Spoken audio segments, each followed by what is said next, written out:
So I've got some tough medicine for you. The truth is that everybody in this room needs to radically rethink how you communicate, especially how you write, if you want anything to stick in this distracted digital world. I don't care if you're a student, if you're an academic, if you're a scientist, you're a CEO, a manager. I'll tell you what the data told me that your friends won't tell you, which is almost nobody listens to or reads most of what you write. Most of the stuff that you agonize thinking about, they pay no attention to. And how do I know this? Well, I learned it the hard way. I've dedicated my entire life to mass producing words.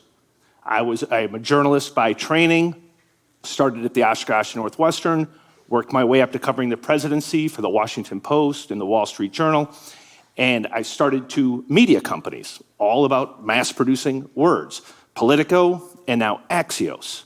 And at my current company, the entire premise of the company is to teach journalists and then CEOs, academics, and others how to use far fewer words. So why? Why, if I spent my entire life writing lots of words, do I want people to use fewer of them? Because the data and you made me. If you actually look at what you're doing, one of the most interesting things about technology, one of the creepiest things about technology, is businesses know so much about you. What you do, where you go, what you buy, and in the case of a media company, how you consume information. And the data about how you consume information is eye-popping. And to be honest, for me, really humbling. And led to this journey about, wow, if I'm looking at this data, and the data basically says, you read almost nothing. You skim, you might look at a headline, you might look at a subject line, but you're basically not reading the stories, in my case, that we were producing. And the most humbling moment, the eye-opening, the aha moment for me, I was a journalist, I was at Politico, writing columns about President Obama.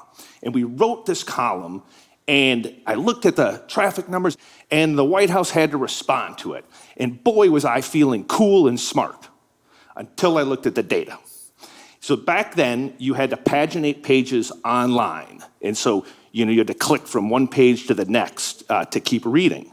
And I looked at the data. This was a 1,600-word column that everyone in Washington was talking about that had me feeling so confident. And I realized almost nobody went past the first page. It gets worse. On a one page, there's only 450 words. And I hid a lot of the good stuff at the end. And so it turns out that people were responding, sharing, talking about a story that almost nobody read. And so it put me on this journey, this discovery. I'm like, really? Like nobody reads anything? Is this true everywhere? Is it just me? Is there something about my writing? So I called my friends at the New York Times. I called our friends at Facebook. I started to talk to academics and try to figure out, well, what's going on here? Because I had a choice at this point. I could give up on all of you. I could give up on humanity. I could give up on my career. Or I could do what basically Jeff Bezos would do if he's trying to sell you a shoe or get you to buy a book, which is, what is the data telling us? What do you want? What are you doing? And that data was showing that, one, everybody was getting hit with more information than ever before and is perpetually distracted, all because of the internet. You skim, you don't really read, and you share stuff without even bothering to see what it actually means or what the story might say. And if you think about it, the deeper I dug, the more it actually made sense. For people who are my age or older, like once upon a time, the iPhone didn't exist. The Android didn't exist. There was no Facebook, there was no Google. If you wanted to learn about something new, you had to go to an encyclopedia. You wanted to look up a word, you went to a dictionary. If you were waiting for news, you had to wait for the evening news or the morning newspaper. And then suddenly, 2007, that period comes along, and now all of us had the opportunity to have a smartphone with astonishing capabilities to give us access to more information than at any point of humanity. Any idea we had, anything we didn't know, we could Google it. Any idea we had, no matter how stupid it was, we could share it. And not only could we share it, we could find other people who would applaud, who would follow us, who would fan us. And suddenly, oh my gosh, like we've got all this access to mass information at scale, and you could do this for free. You could do this for free. So suddenly we're getting hit with all this information, and I don't think our species was built to keep up with it. I talked to a guy at the University of Maryland who studied students for the last decade, and he basically found that even when you choose to read something, even when you make the choice that this is important, you spend on average 26 seconds looking at it. Review.org and others have looked at how many times do you look at your screen in a day. They found it's at least 250 times you're checking your phone. And for those that don't think that's true, think about how many times you've either checked it or thought about checking it since I started babbling. Our data shows that more often than not, if you share a story on social media, you never read it. Think about that. Like there's something about a headline or a photo that got you so jacked up that you're gonna share it like you're a little lemming. And we all do it. We all do it because our brains are being like flooded with information. And what I thought when I did the discovery, I thought for sure the brain must be getting rewired. And you hear that often. There's very little scientific proof that that's true. What happened and what we think is happening is as a species, we've always been prone to distraction. We think we're good multitaskers. Almost nobody is.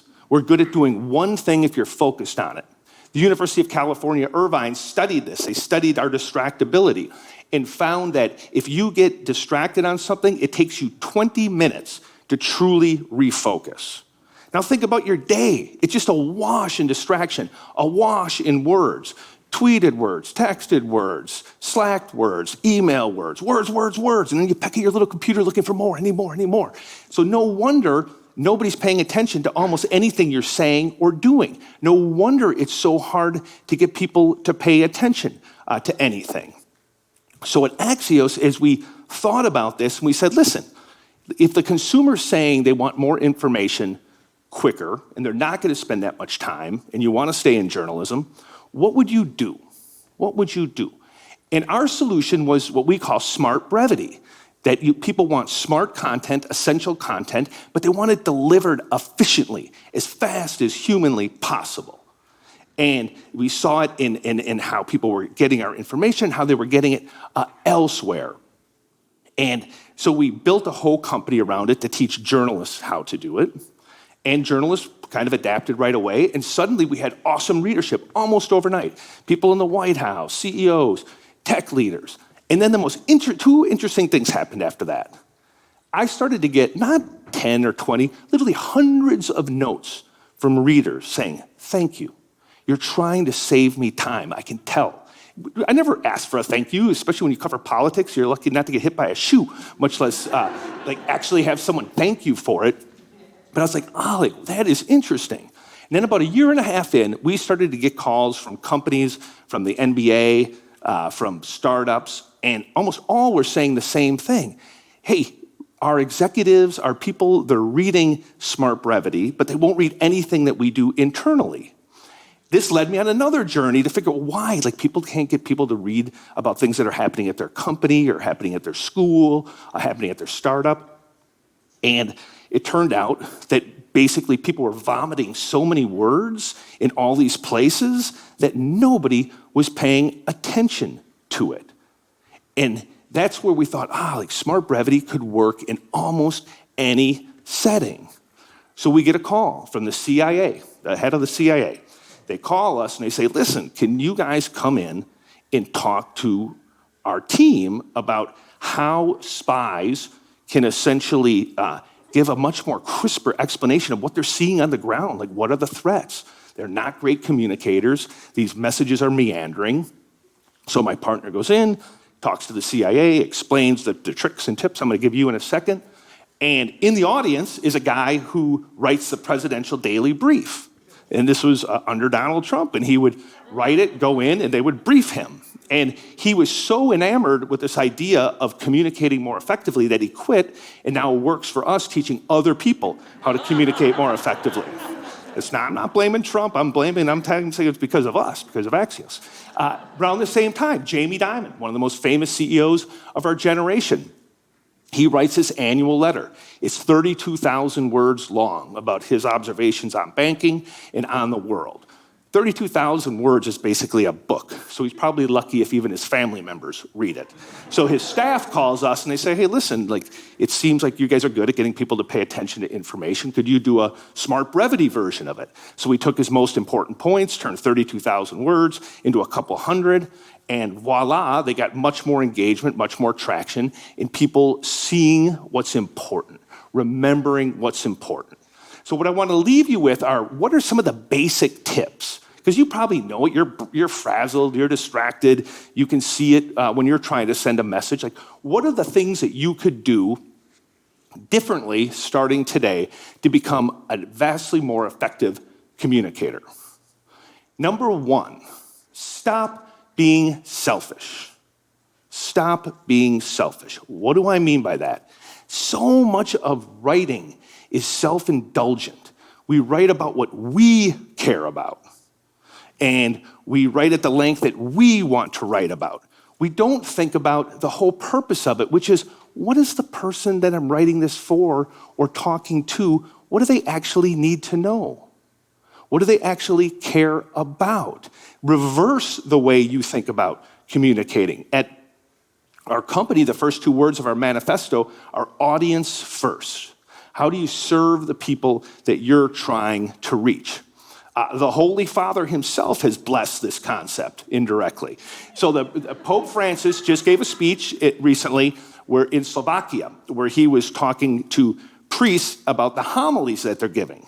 And he said, you have to stop giving 30 and 40-minute homilies, and they should be 10 minutes, because no one's listening to you. You're losing them. People don't pay attention that long. And he joked when he made the announcement that the loudest applause came from the nuns, because in his words, they're the ones who have to suffer through your long-windedness. So point two is grab me. Whenever you're communicating, again, I don't care if it's in an email, if it's a tweet, if it's a note, if it's a memo to a friend, grab me. What is the most important thing, the reason you're writing? What is that one thing, if you only have that 26 seconds I mentioned, what is the one thing you want me to remember about it? Which is related to tip 3, which is just keep it simple. Keep it simple. Think of that one sentence, one sentence is better than 2 sentences, one paragraph is better than 2 paragraphs. Use simple, strong words. There's a reason you're taught a simple sentence structure when you're a little kid. It still works effectively today. It still works effectively. Keep it simple. If you're going to write about a banana, you're not going to call it an elongated yellow piece of fruit. You're going to call it a banana. If you're going to talk about someone lying, you're not going to say prevaricate, you're going to say lie. Keep it simple, which relates as well to point 4, which is be human, write like a human. I see this in journalism all the time. I don't understand what happened to our species that when you put a pen in our hand or a keyboard in front of us, we suddenly stiffen up, think we're a Harvard professor or we're Walt Whitman, and we try to show off in our writing. If I was talking to you in the bar, I'm not going to use SAT words. I'm not going to talk in acronyms. I'm not going to use wordy clauses. I'm going to talk like I'm talking to you now. I'm going to talk like a human. So stop. Stop using those big terms. You think that people think you're smart when you use them? They don't. They just want to throw a shoe at you. Which leads me to point 5, which is just stop.